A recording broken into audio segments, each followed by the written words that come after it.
같이 묵상기도 드림으로 하나님 앞에 주일 예배를 드리겠습니다. 하나님은 영이시니 예배하는 자들은 영과 진리로 예배할지니라. 사랑의 아버지 하나님, 오늘도 하나님의 크신 은혜와 은총 가운데 빛으로 이 땅에 오신 주님을 기다리며 대림절 첫 번째 주일 예배를 하나님께 드립니다. 하나님, 우리 가운데 오셔서 우리의 삶의 어두움들을 물리쳐 주시고 우리 모두에게 예수 그리스도의 빛된 은혜와 은총을 소유하고 누릴 수 있도록 인도하여 주시옵소서. 날씨도 추워지고 있지만 오늘 우리의 주변의 코로나로 인해서 많은 사람들이 더 위축되고 어렵습니다. 하나님, 또 이번 주에는 우리 수능 시험을 치르는 우리 자녀들도 있는데 하나님께서 은혜를 베풀어 주시고 이 땅에 자비와 긍휼을 더하여 주시옵소서. 그래서 우리가 주님을 사모하며 어두움의 세상에서 빛으로 오신 주님을 고대하고 기다리며 우리의 마음과 삶에 모실 수 있는 아름다운 성탄절이 꼭 될 수 있도록 우리 하나님 인도해 주시옵소서. 오늘도 하나님께서 우리의 예배를 받으시고 우리 모두에게 은혜와 은총과 아름다운 평강의 복으로 꼭 함께 해주시기를 간절히 소원하오며 예수님의 이름으로 기도하옵나이다. 아멘. 우리 같이 27장 1절과 2절 찬양을 함께 찬송합니다.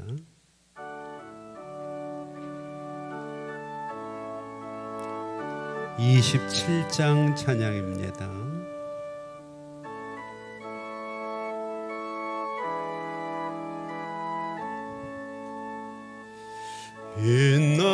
빛나고 높은 보좌와 그 위에 앉으신 주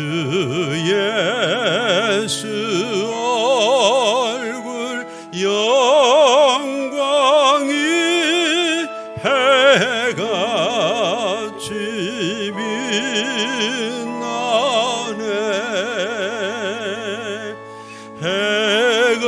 해같이 빛나네.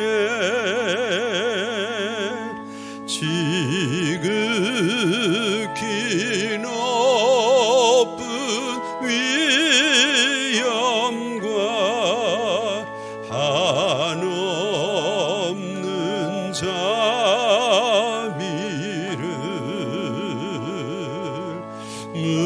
천사 소리 합하여 늘 찬송 드리네.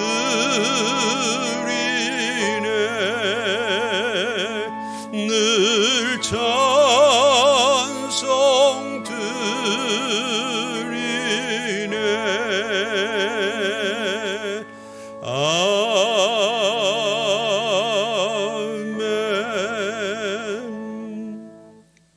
우리 같이 사도신경으로 우리 신앙을 하나님께 고백합니다. 나는 전능하신 아버지 하나님 천지의 창조주를 믿습니다. 나는 그의 유일하신 아들 우리 주 예수 그리스도를 믿습니다. 그는 성령으로 잉태되어 동정녀 마리아에게서 나시고 본디오 빌라도에게 고난을 받아 십자가에 못 박혀 죽으시고 장사된 지 사흘 만에 죽은 자 가운데서 다시 살아나셨으며 하늘에 오르시어 전능하신 아버지 하나님 우편에 앉아 계시다가 거기로부터 살아있는 자와 죽은 자를 심판하러 오십니다. 나는 성령을 믿으며 거룩한 공교회와 성도의 교제와 죄를 용서받는 것과 몸의 부활과 영생을 믿습니다. 아멘. 우리 같이 433장 2절 찬양 함께 찬송하면서 봉헌하겠습니다.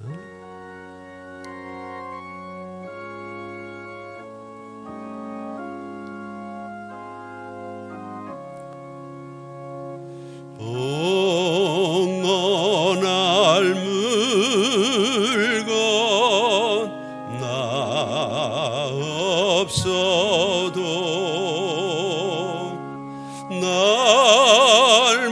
날마다 주께로 더 가까이 내 죄를 주께 다고하니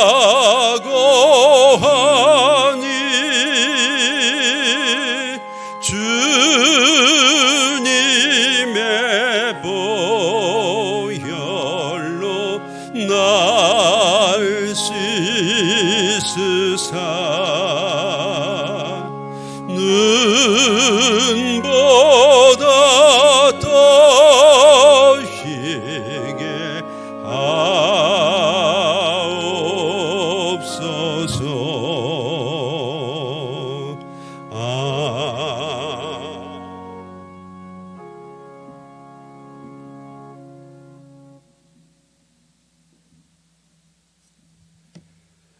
사랑의 하나님 감사합니다. 오늘도 우리가 하나님 앞에 나와서 하나님께 우리의 마음과 정성을 담아 귀한 물질을 드립니다. 하나님, 이 속에 담겨있는 우리 성도들의 마음과 믿음과 열정들을 꼭 기억하시고 크신 은혜와 아름다운 복으로 꼭 갚아주시고 채워주시고 하나님의 큰 은혜와 복으로 하나님이 꼭 함께하여 주시옵소서. 어려운 중에도 주님 바라보며 주님이 우리를 새롭게 하시고 우리에게 예비하신 은혜와 은총의 길로 우리를 이끌어 주실 줄 믿고 하나님 앞에 우리의 삶을 맡기는 성도들, 험하고 어려운 세상이지만 하나님께서 우리의 목자가 되셔서 우리를 분초장 쉴만한 곳으로 꼭 인도하여 주시옵소서. 11조를 드리는 성도들의 손길이 복이 되게 하시고 하나님, 그들이 손대는 것마다 하나님의 은혜와 은총과 복으로 충만하게 아름답게 꼭 채워주셔서 하나님이 약속하신 대로 그들의 창고는 넘치고 어려운 시대지만 그들의 가정에는 평안함과 건강함이 날마다 더하여질 수 있도록 인도하여 주시옵소서. 하나님의 은혜에 감사하는 마음들이 모아졌습니다. 하나님, 꼭 하나님께서 그 손들을 붙드시고 은혜와 은총과 축복으로 함께하여 주시옵시며 사랑하는 성도들이 하나님 앞에 헌신하고 봉사하며 감사할 때 하늘의 천군 천사도 함께 기뻐하며 하나님께 영광을 돌릴 수 있도록 인도하여 주시옵소서. 일천번제를 드리며 선한 목적을 가지고 선교하며 구제하며 하나님의 역사를 위해 쓰고 수고하는 동역자들에게 하나님께 하늘의 문을 여시고 큰 은혜와 큰 복으로 꼭 함께하여 주시옵소서. 오늘도 주일헌금 드리며 성례를 드리며 일용할 양식으로 헌신하며 예배를 위해 애쓰며 기도하며 수고하는 사랑하는 성도들 하나님께서 일일이 기억하여 주시고 좋은 것 귀한 것으로 갚아주시고 채워주시옵소서. 특별히 12월 3일에는 수능생들이 시험을 치릅니다. 하나님, 교회 안에서도 열심히 준비하고 애쓰고 수고한 자녀들 지혜와 명철을 더하여 주시고 은혜와 복으로 함께 해주셔서 꼭 주 안에서 승리할 수 있도록 하나님 도와주시옵시고 마지막 순간까지 건강을 지켜주시고 코로나의 위협 속에서 어려움 당하지 않도록 하나님께서 역사하여 주시옵소서. 오늘도 하나님의 은혜를 사모하고 하나님의 전에 나와 기도하는 성도들 그들의 정성을 받으시고 모두에게 하나님께서 은혜와 은총과 평강의 복으로 꼭 함께하여 주시옵소서. 하나님께서 우리 모두의 정성을 받으시고 우리에게 은혜와 복을 더하여 주시기를 간절히 소망하오며 예수님의 이름으로 축복하며 기도하옵나이다. 아멘.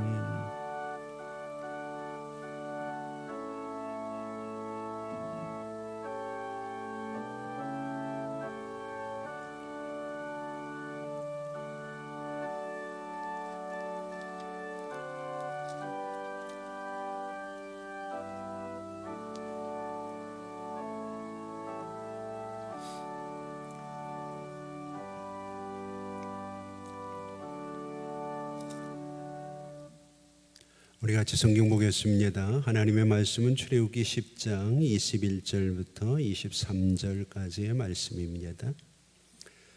찾으신 줄 알고 봉독합니다. 21절입니다. 여호와께서 모세에게 이르시되 하늘을 향하여 내 손을 내밀어 애굽 땅 위에 흑암이 있게 하라. 곧 더듬을 만한 흑암이리라.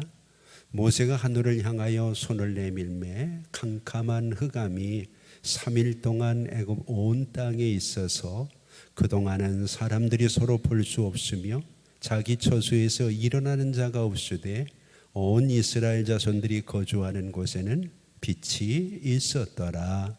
아멘. 오늘도 각별하신 하나님의 은혜와 아름다운 은총이 저와 여러분들에게 꼭 함께하기를 바라고, 어려운 이 땅에도 예수 그리스도가 빛으로 오셔서 어둠을 물리치시고 세상을 밝게 하신 것처럼 이 세상의 어둠과 어려움의 세력들을 물리치시고 온 땅에 그리스도의 빛과 사랑이 넉넉하고 풍요롭게 넘치는 아름다운 대림절이 꼭 될 수 있기를 주의 이름으로 축복합니다. 특별히 오늘부터는 이제 예수 그리스도의 오심을 기념하는 대림절이 시작이 되었습니다. 세상을 살아가는 사람들은 누구나 어두움을 싫어하는 사람은 어두움을 좋아하는 사람은 없죠. 누구나 빛을 좋아하고 어두움을 싫어합니다. 하나님께서도 어두움을 싫어하십니다. 그래서 하나님이 세상을 창조하실 때에 온통 세상이 어두웠는데 하나님은 가장 먼저 빛이 있어라 말씀하시며 빛을 창조하셨습니다. 그리고 하나님께서 하시는 말씀이 그 빛이 하나님이 보시기에 좋았다, 그렇게 말씀을 하십니다. 하나님이 참 좋아하셨는데 인간이 범죄하면서 하나님이 빛으로 창조하신 세상이 다시 어두워지기 시작했습니다.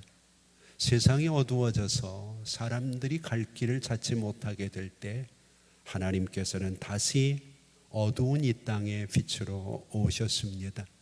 그분이 바로 나는 세상의 빛이라고 말씀하시며 이 땅에 오셨던 바로 하나님의 아들 우리 주 예수 그리스도라는 것을 우리는 잘 압니다. 당시 애굽 사람들도 어둠을 굉장히 싫어했습니다. 그래서 그들이 섬기는 신 중에 가장 최고봉, 가장 꼭대기에 있는 신이 라라고 하는 신인데, 이 라는 태양신을 상징합니다. 이 태양신인 라가 온 세상에 빛을 주관하기 때문에 그들이 라를 섬기는 동안에는 이 땅에 그들이 사는 곳에는 어둠이 없을 것이라고 그들은 생각을 했습니다. 그런데 하나님께서 오늘 본문에 보면 이제 그 라를, 그들이 섬기는 우상이 진정한 신이 아니라는 것을 구체적으로 보여주시면서 온 땅을 어둡게 하시는 장면이 오늘 9번째 재앙, 모세를 통해서 이루시는 하나님의 어려움이죠. 오늘 본문에 보면 하나님은 굳이 그 큰 일들을 사용하시는데 하나님이 직접 나서지 아니하시고 모세를 사용하십니다. 우리가 생각할 때에는 라라고 하는 신은 애굽의 최고의 신이거든요. 그래서 우리가 지금 등장하고 있는 이 바로라고 하는 이름도 태양의 아들이라는 뜻이에요. 그게 실질적으로 그는 태양의 기운을 받아서 라의 권위와 라의 힘으로 그는 애굽을 통치하고 있다고 이야기를 하고 있는데, 하나님이 직접 라를 심판하시는 것이 아니라 하나님이 세우신 종을 통해서, 바로가 바라볼 때 참 볼품이 없고 모든 면에서 부족한 것밖에 보이지 않는 모세를 통해서 하나님께서는 라를 심판하고 있습니다. 이것은 그들이 섬기는 우상이 이 땅 위에서 가장 멸시받고 천대받는 모세의 손에 의해서도 무참하게 무너질 수 있는 연약하고 볼품없고 무기력한 것이라는 것을 하나님이 구체적으로 보여주고 계시는 거죠. 그래서 오늘 본문에서 하나님이 이런 말씀을 하십니다. 21절을 한번 보죠. 여호와께서 모세에게 이르시되, 모세를 보고 얘기를 합니다. 하늘을 향하여 내 손을 내밀어 애굽 땅 위에 흑암이 있게 하라, 그렇게 얘기를 합니다. 그랬더니 22절에 모세가 하늘을 향하여 손을 내밀었습니다. 모세는 순종한 것밖에 없잖아요. 이 일에 어떤 아이디어를 내지도 않았고, 내가 그런 능력을 행할 수 있게 해달라고 하나님 앞에 기도한 것도 아니고, 하나님 앞에서 그가 무엇인가 엄청난 능력을 받는 것도 아닙니다. 모든 일을 계획하고 모든 일을 주관하고 모든 일을 이루어 가시는 분은 하나님이신데, 중요한 것은 그 하나님의 일에 모세가 쓰임을 받고 있다는 거죠. 모세가 한 일이라고는 손을 내밀라고 할 때 손을 내민 것밖에 없습니다. 모세가 다른 건 뭐 했나요?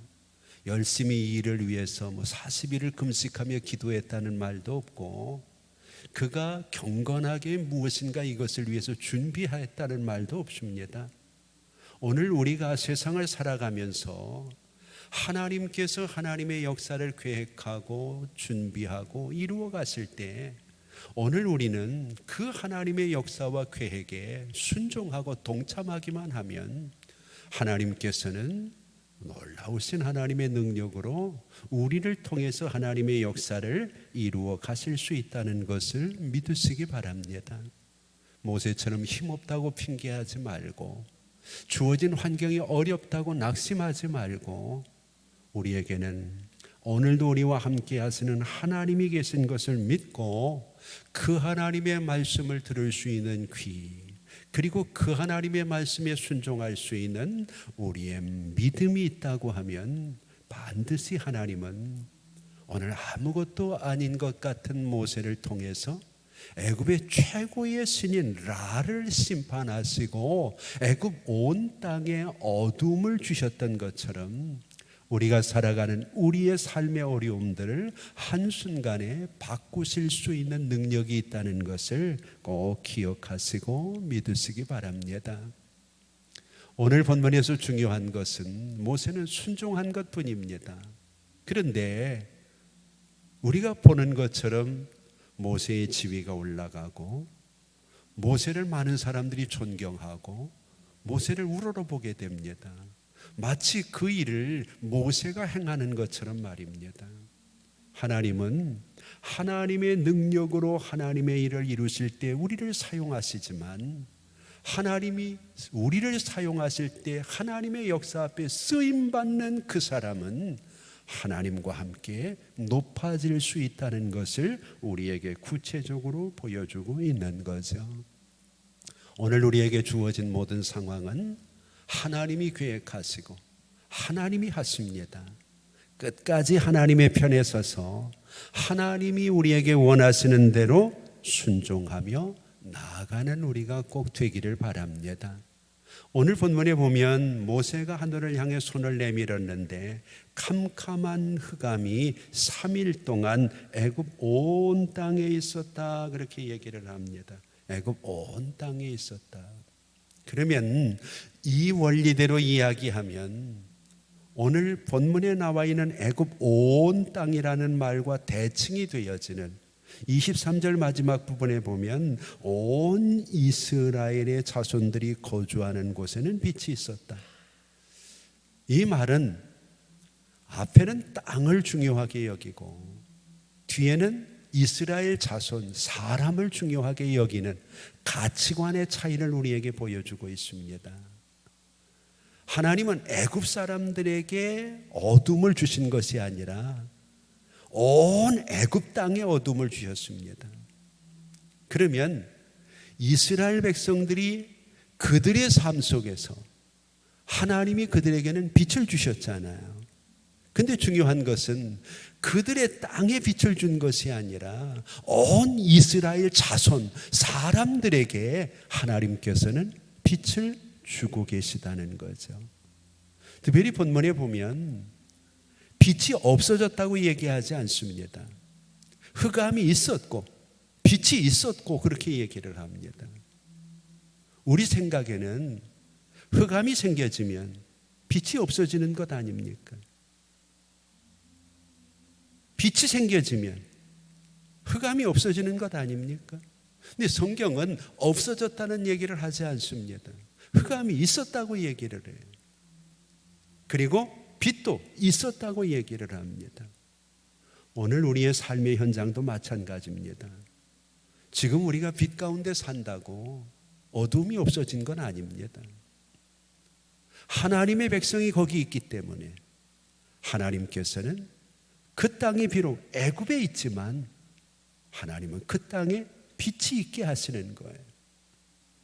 애굽 땅에는 하나님께서 온 땅에 흑암이 있게 하셨어요. 본래 애굽 땅에는 흑암이 있습니다. 근데 하나님이 구별을 하시는 거죠. 오늘 우리 인생도 마찬가지입니다. 우리가 살고 있는 이 세상이 온통 어두울지라도 오늘 우리에게는 우리를 구별하고 우리를 이끌어 가시는 하나님의 역사가 분명히 우리를 위해 준비되고 있다는 것을 잊어서는 안 됩니다. 하나님은 우리가 어디 있느냐를 소중히 보지 않아요. 세상에 있느냐, 교회에 있느냐, 이게 중요한 게 아니고 애굽 땅에 비록 그들이 살아요 지금. 그렇지만 애굽 땅이지만 온 애굽 땅이 흑암이 있지만 그 땅에 내 백성이 살고 있기 때문에 너희가 거기 있기 때문에 비록 그 땅이 애굽 땅이지만 너희가 있는 그곳에는 하나님이 빛이 있게 하시겠다는 거죠. 우리의 생활도 마찬가지입니다. 우리가 세상에 나가 살면 우리가 비록 세상에 살지만 하나님은 세상이 중요한 것이 아니라 그 땅에 살고 있는 당신이 중요합니다.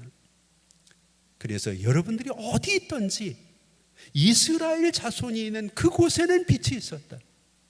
그곳이 유독 고센 땅만을 이야기하는 것은 아닐 겁니다. 이스라엘 자손이 있는 그곳에는 언제나 빛이 있었습니다. 오늘 여러분들이 있는 가정에, 여러분들이 일하는 일터에, 여러분들이 살아가는 모든 삶의 현장에 여러분들이 있기 때문에 하나님의 빛이 흑암뿐인 그곳에도 찬란하게 빛날 수 있다는 것을 기억하고 믿으시기를 바랍니다. 우리가 하나님이 그들에게 주시는 재앙들을 보면 전에 한번 말씀을 드렸을 거예요. 10가지 재앙 중에서 3가지는 예고가 없이, 경고가 없이 주어진다고요. 경고 없이 주어지는 것이 우연히 되어지는 것이 아니라 3번째, 6번째, 9번째 재앙이 경고가 없습니다. 2번째, 3번째도 아니고 하나님이 이렇게 텀을 주시는 이유가 뭘까요? 하나님의 계획에 의해서 369예요. 외우기도 좋잖아요. 3번째 재앙, 6번째 재앙, 그리고 오늘 9번째에는 하나님이 경고 없이 바로 밀고 들어오셔서 그들에게 어려움을 주고 있어요. 그 이유를 지난번에 말씀드렸는데 혹시 기억을 하시나 모르겠어요. 첫째는 인생은 예측할 수 없는 세상을 살고 있다는 것을 우리로 하여금 알게 하시는 거죠. 하나님은 우리에게 심판이나 징계나 재앙이나 어떤 어려움을 예고하실 의무가 없습니다. 다만 우리에게 미리 예고하시는 것, 경고하시는 것은 우리를 향한 배려와 우리를 긍휼히 여기시는 하나님의 마음 때문이죠. 그런데 인생에 살다 보면 그걸 잃어버리거든요.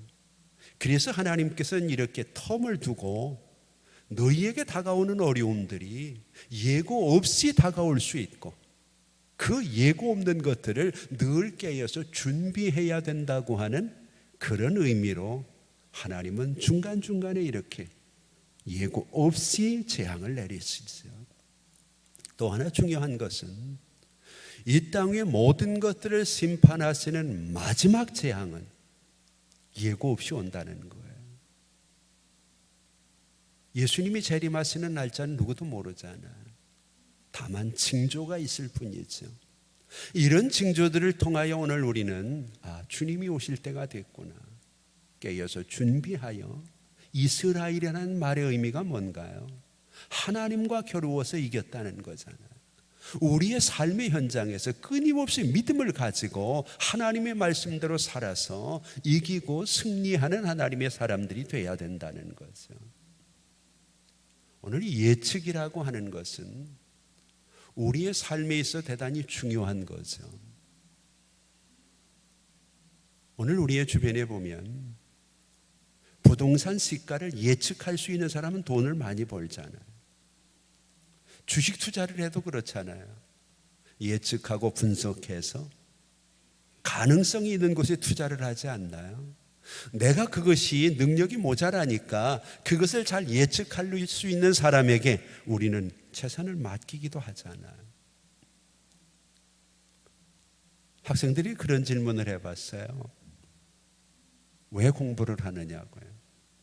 공부를 하는 본질이 뭔가? 학문이라고 하는 게 뭔가요? 저는 개인적으로 그렇게 생각을 해요. 예측을 잘하기 위해서 공부를 하는 것이라. 경영학을 공부하는 사람들은요, 경영에 대한 예측의 전문가잖아요. 정치를 하는 사람들은요, 정치에 대한 예측이 가능하잖아요. 심리학을 전공하는 사람들은 사람의 마음을 예측할 수 있잖아요. 신학은 뭔가요? 하나님과 사람을 연결할 수 있는 예측점을 찾을 수 있는 거잖아요. 그 학문을 깊이 연구한다는 얘기는 그 학문을 통하여 그 학문이 원하는 결과를 예측하고 유추할 수 있는 능력을 그가 가지게 된다는 거죠. 그런데 오늘 우리가 살고 있는 이 세상은 우리의 예측이 빗나갈 때가 얼마나 많은지 몰라요.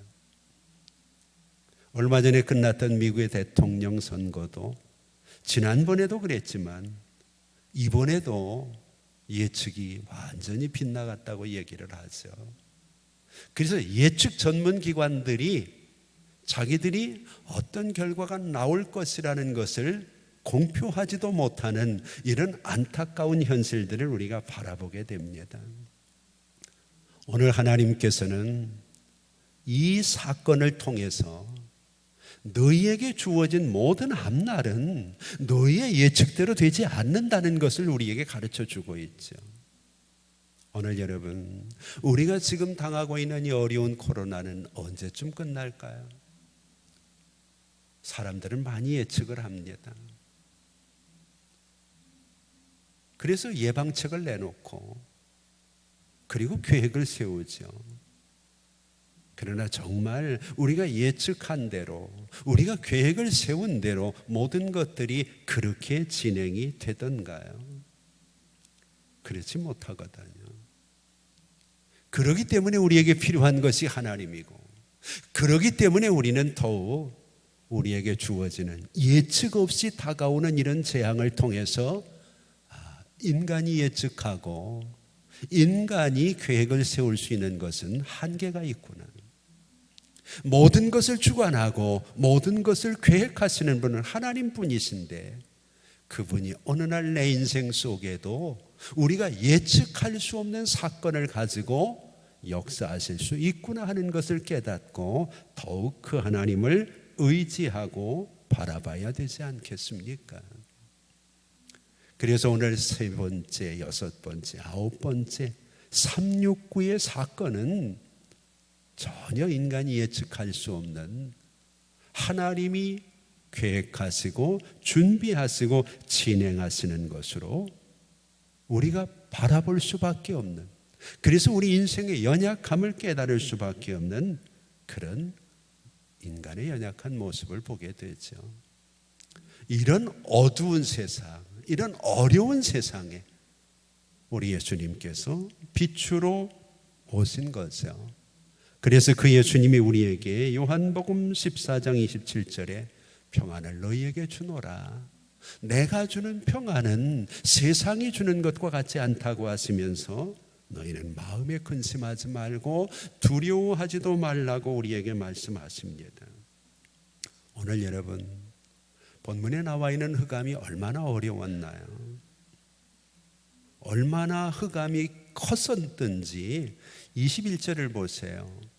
애굽 땅 위에 흑암이 있게 하는데 더듬을 만한 흑암이라 그랬어요. 모세가 하늘을 향하여 손을 내밀매 캄캄한 흑암이 3일 동안 애굽 온 땅에 있었는데 23절을 한번 볼까요? 그동안은 사람들이 서로 볼 수 없었고 자기 처소에 일어나는 자가 없었다. 무슨 얘기인가요? 여러분, 어두움이 갑자기 불이 나가거나 정전이 되거나 태양의 빛이 사라지거나 빛이 없어서 어두움이 갑자기 임하게 되면 가장 먼저 나타나는 현상이 뭘까요? 뭔가를 더듬어서 찾는 거잖아요. 여러분, 뭔가 더듬어야 되는 상황은 아무것도 안 보이는 거예요. 아무것도 안 보이는 것은 가장 치명적으로 우리에게 다가오는 어려움이 심리적인 두려움이에요. 안 보이면은요, 당장 불편한 것은 그래도 무서운 거예요. 그래서 캄캄함이 오면 두렵고 무섭고 떨리고 움직이려고 하지 않아요. 오늘 이것이 우리에게 주는 교훈은 커요. 하나님께서 그동안 여러 방면에서 역사를 하셨는데 이번 9번째는 심리적인 재앙이라는 거예요. 마음의 두려움, 마음의 공포. 여러분, 인간이 앞길을 예측하지 못할 때 우리에게 찾아오는 게 뭔가요? 두려움이잖아요. 예측이 가능하면 기다리면 돼요. 1시간 후에 불 들어온다 그러면 기다리면 돼요. 1시간 못 견디겠어요. 그냥 있으면 되죠.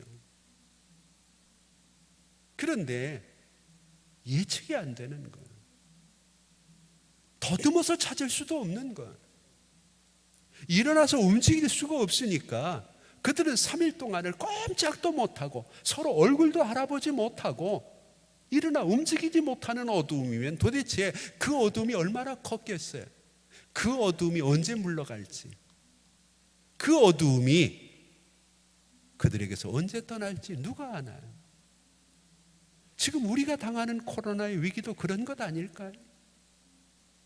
내년 3월이면 떠난다 그러면 한 서너 달 참으면 돼요. 그렇잖아요.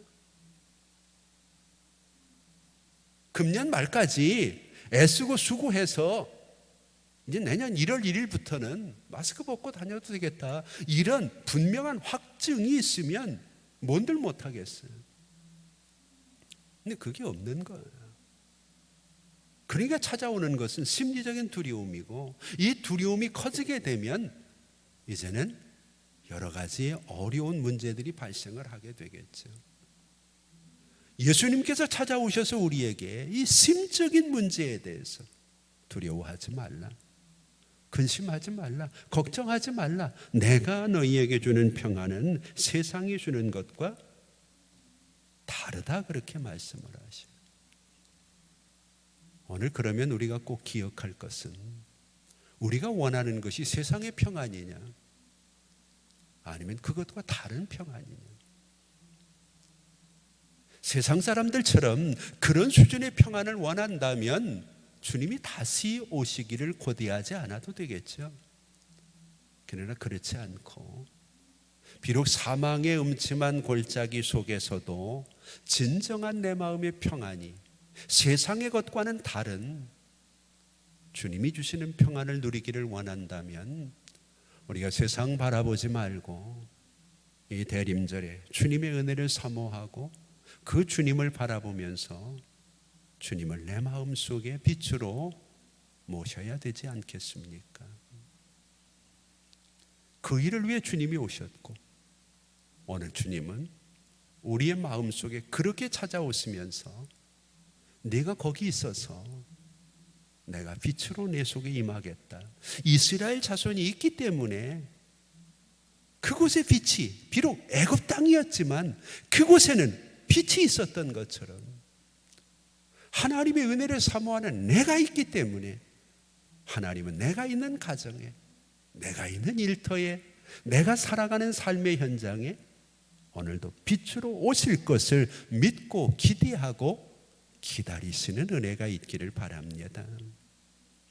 자, 오늘 본문을 보면 우리에게 하나님께서 주시는 몇 가지 교훈이 있습니다. 빛이신 예수 그리스도를 기다리며 이스라엘 자손으로 애굽 땅에 살아가기 위해서 하나님이 우리에게 주시는 중요한 메시지는 생각을 잘 해야 된다는 거예요. 애굽 사람과 이스라엘 사람은 생각 자체가 틀려요. 이러면 야곱과 이스라엘이 어떤 차이가 있나요? 야복강을 기점으로 해서 하나님께서 그 이름을 바꿔주시잖아요.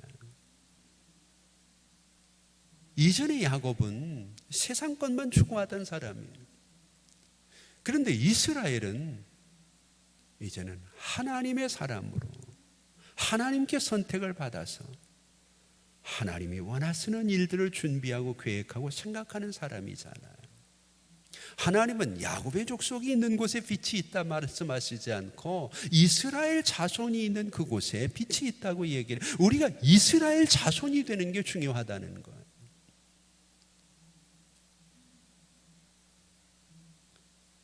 이스라엘 자손들은요, 하나님을 섬겼어요.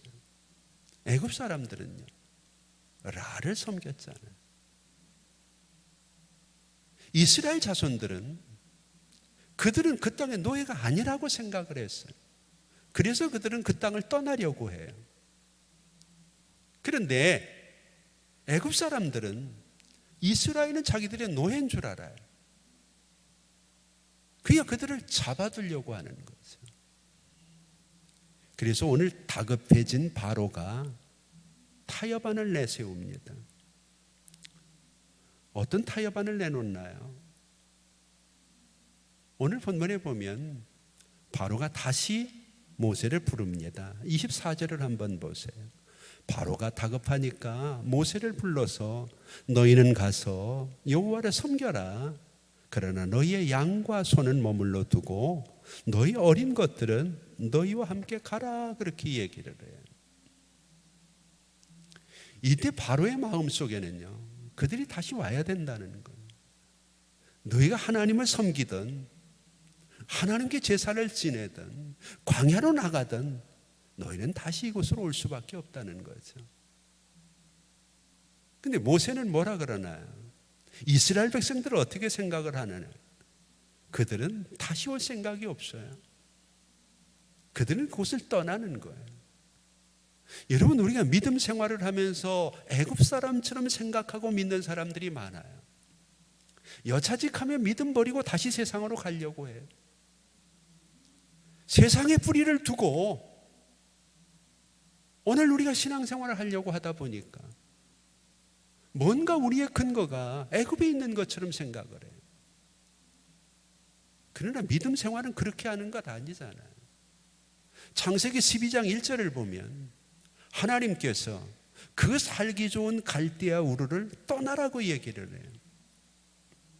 갔다가 다시 오라는 거 아니잖아요.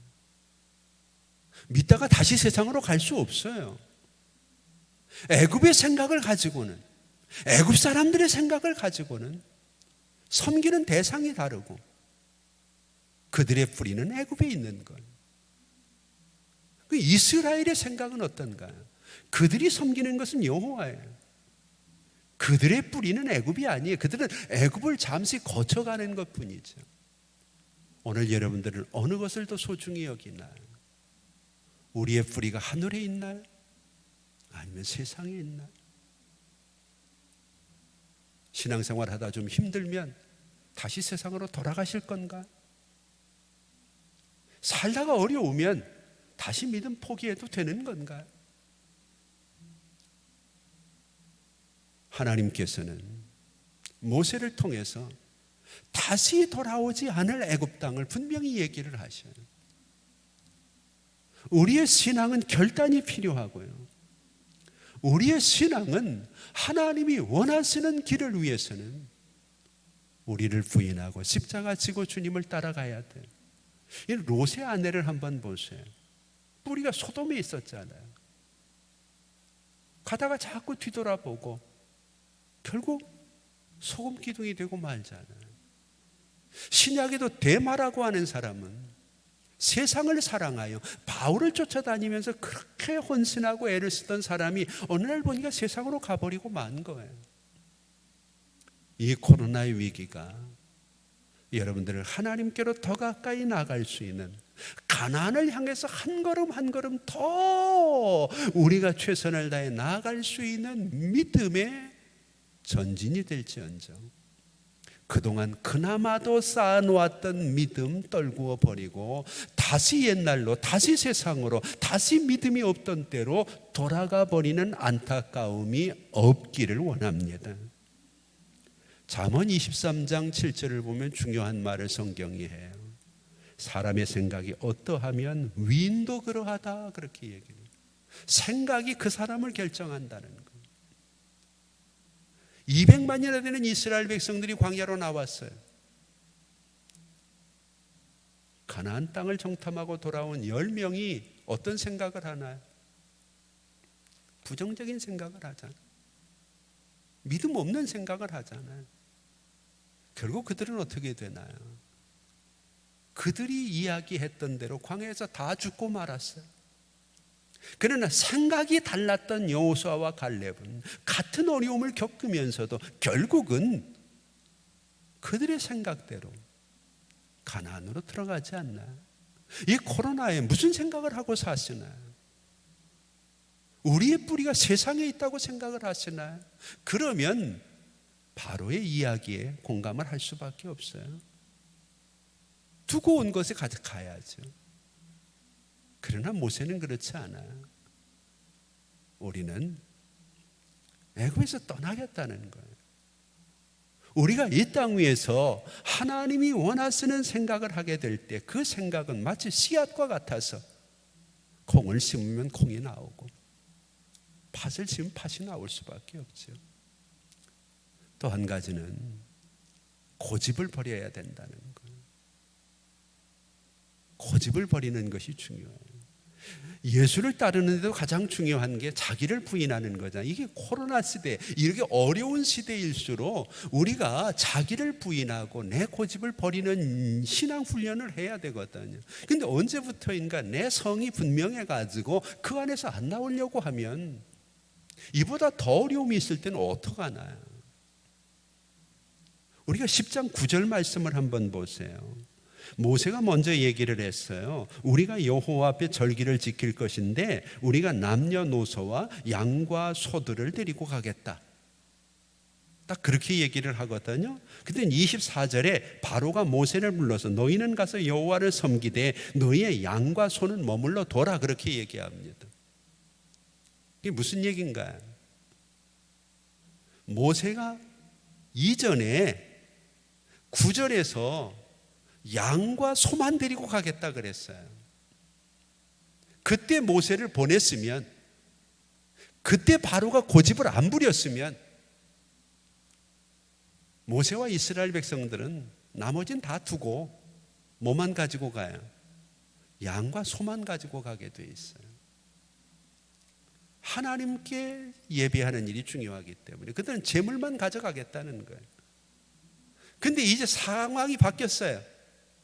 바로가 고집을 부려가지고 온 세상이 어두워지니까 겁이 났어요.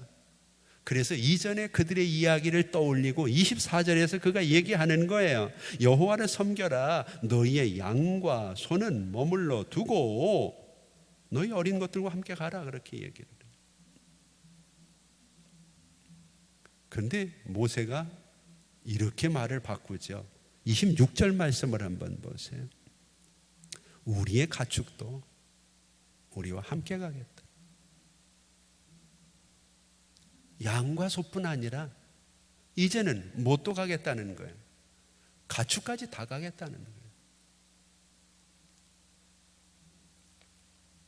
9절에서 바로가 고집을 부리지 않았다면 양과 소로 끝날 수 있는 일을 그가 고집을 부리니까 이제는 그나마 가축도 한 마리도 남기지 않고, 모세가 아주 못을 박잖아요. 한 마리도 남기지 않고 다 가져가겠다. 오늘 여러분, 우리가 하나님의 일들을 감당할 때 중요한 것은, 믿음은 언제나 겸손과 함께 행한다는 것. 고집을 부리기 시작하면 우리의 믿음의 행위는 깨질 수밖에 없죠. 우리가 성경을 보면 잠언 22장 4절의 성경은 여호와를 경외하는 것과 겸손의 보상이 있는데 재물과 영광과 생명이라 그렇게 얘기를 해요. 결과는 하나님께 맡기고 오늘도 우리가 겸손하게 우리의 믿음의 길을 걸어가면 하나님은 우리에게 생명과 재물과 영광을 함께 허락해 주신다. 뭐 엄청난 일을 해서가 아니라 겸손하게 여호와를 섬기면, 오늘 바로가 고집을 부리지 않았더라면 그는 그의 이익이 훨씬 더 많아질 수 있었어요. 오늘 우리는 어떤가요? 바로처럼 엉뚱한 고집 부리고 있지 않나요? 그래서 호미로 막을 것을 가래로 막는 어처구니 없는 일들은 없나요? 오늘 이 시대에 하나님께서 우리에게 주시는 이 어려움을 통해서 우리의 믿음이 제대로 선다면 하나님은 더 큰 어려움으로 우리를 어렵게 하시지 않을 겁니다. 우리가 계속해서 고집을 부리고 작은 어려움 속에서도 믿음을 포기하고 세상으로 간다면 하나님은 어떻게 하겠어요? 그들을 붙들어야 되니까 이제는 감당할 수 없는 더 큰 어려움으로 우리 가운데 역사하시지 않겠어요? 생각을 잘해야 되고, 이 시대에는 고집을 버려야 되고, 이 어려운 시대에는 그래서 자꾸 내가 꺾어지고 하나님을 바라볼 수 있어야죠. 그리고 마지막으로 한 가지 더 얘기를 한다면 목적이 흔들리면 안 됩니다. 상황이 나쁘든 좋든 목적이 흔들리면 안 된다는 거예요. 25절 26절을 한번 보세요. 한마디도 남길 수 없는 이유가 뭔가요? 한마디도 남길 수 없는 이유를 뭐라 그러나요? 우리가 그 중에서 가져다가 우리 하나님 여호와를 섬길 것인데 우리가 거기에 이르기까지는 어떤 것으로 여호와를 섬기는지 알지 못한다, 그렇게. 결국에 모든 선택이 하나님에게 있다는 것. 내가 바라볼 때 좋은 것 가지고 하나님 섬기는 게 아니라 이제는 여호와 하나님이 선택하시는 것, 하나님께서 이것이다 말씀하시는 것으로 하나님께 제사를 드려야 되기 때문에, 지금 하나님이 선택하지 않으니까 다 가져갈 수밖에 없다는 거죠. 오늘 여러분, 우리는 시간도 우리가 선택을 하고 드리는 물질의 가치도 우리가 선택을 하고 우리가 헌신하는 방법과 헌신하는 내용도 우리가 선택할 때가 얼마나 많은가. 여러분들은 어떤가요? 하나님이 여러분들의 인생에 선택할 수 있는 게 뭘까요?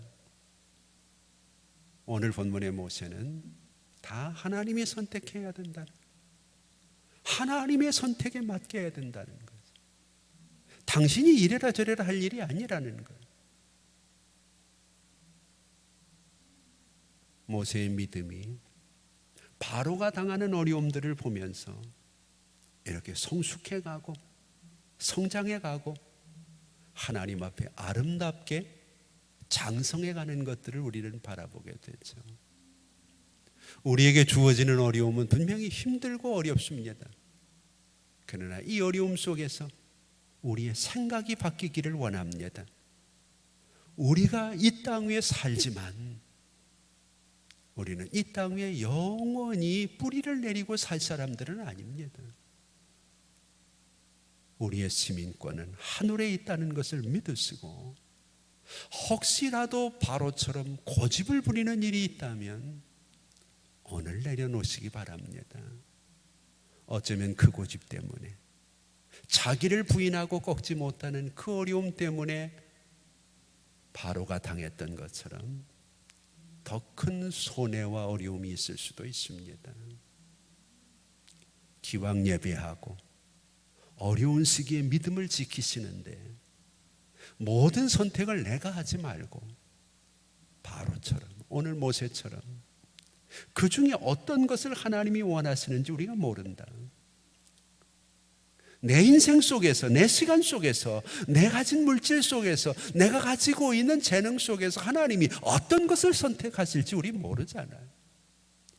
하나님이 무엇이든 쓰시겠다고 하실 때 그 하나님이 선택하실 수 있도록 우리를 하나님께 맡기는 믿음이 중요하지 않나요?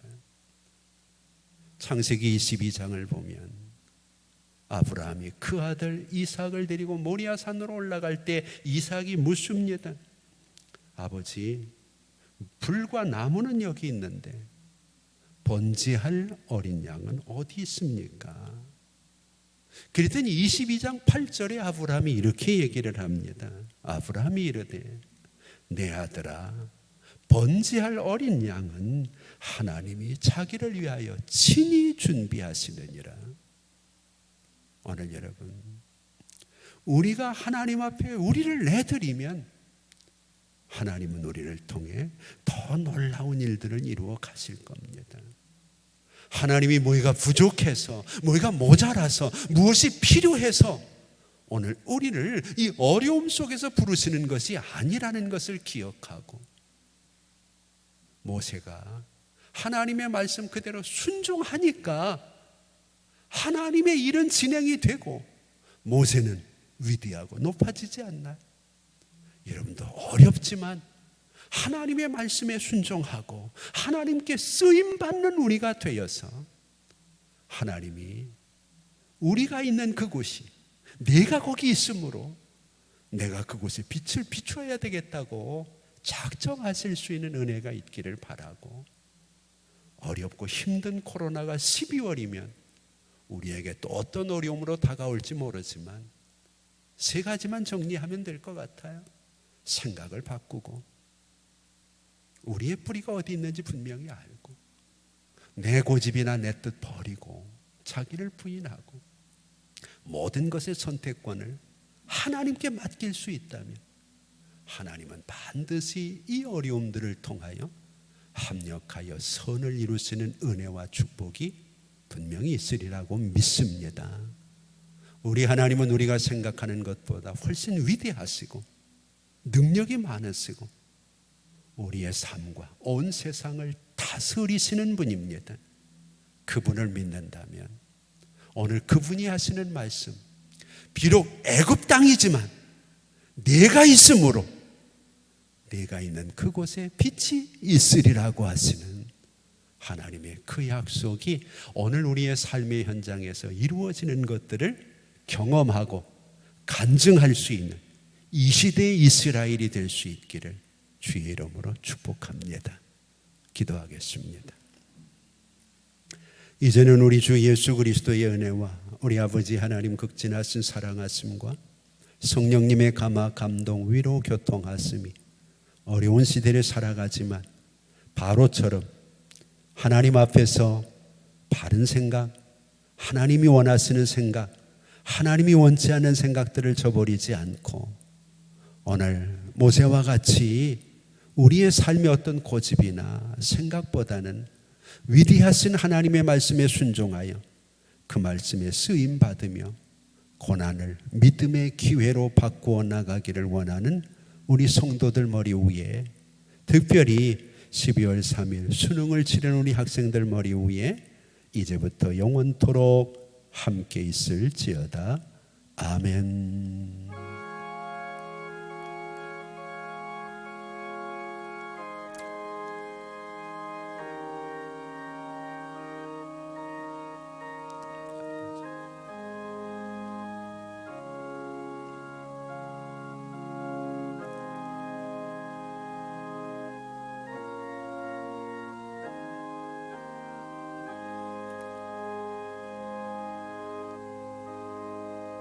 이제 우리 같이 하나님 앞에 기도합니다. 한 주간도 믿음으로 꼭 승리하시고 조심조심하시며 건강하시기를 바라고, 이번 주에 있을 특별히 수능생들을 위해서 마음을 함께 모아서 기도하시다가 자유롭게 돌아가시고 이 한 주간도 믿음으로 승리하시고 이제 시작되어진 대림절 꼭 빛으로 오시는 주님을 우리의 삶의 현장에서 만날 수 있도록 내가 거기 있으므로 빛이 있으리라고 하신 주의 말씀이 나를 통해 우리의 삶의 현장 곳곳에 이루어질 수 있기를 함께 기도하며 이겨나가는 한 주간이 되시기를 바랍니다.